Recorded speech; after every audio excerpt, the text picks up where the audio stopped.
اللهم يا من نجى يونس بن متى من بطن الحوت، يا من حفظت يونس بن متى في بطن الحوت، يا كاشف الصوت، يا سابق الفوت، يا كاسي العظام لحما بعد الموت، استودعناك بلادنا قطر الحبيبة، استودعناك أهلها وشبابها ونساءها وفتياتها وشيوخها وأطفالها.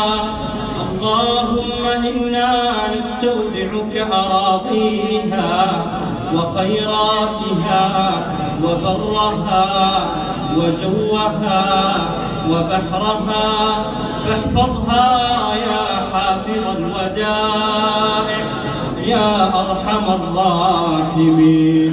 اللهم أغث قلوبنا بالإيمان واليقين وبلادنا بالخير والرزق العميم.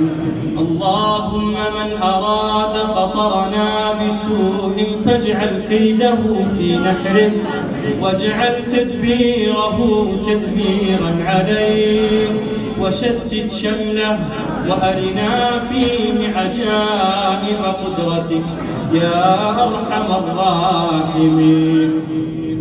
اللهم إن المنافقين يستخفون بالليل وأنت تراهم بعينك التي لا تنام، جعلناك في نحورهم، جعلناك في نحورهم، جعلناك في نحورهم. اللهم إنهم يتربصون بنا وبأميرنا وبقيادتنا وبشعبنا، فكد لنا يا أرحم الراحمين.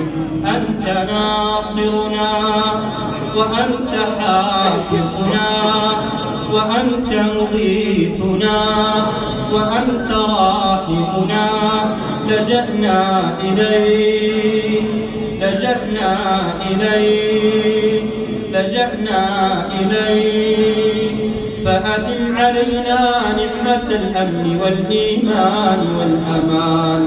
اللهم لا تؤاخذنا بذنوبنا ولا بما فعله السفهاء منا.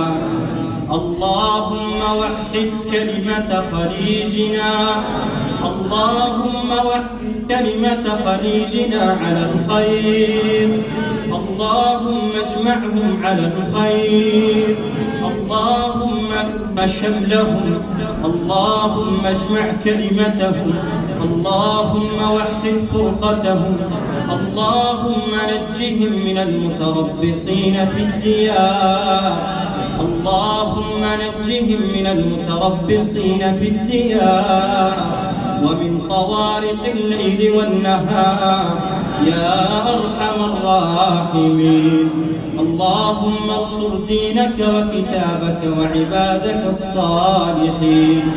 اللهم انصر إخواننا المؤمنين في كل مكان يا رب العالمين.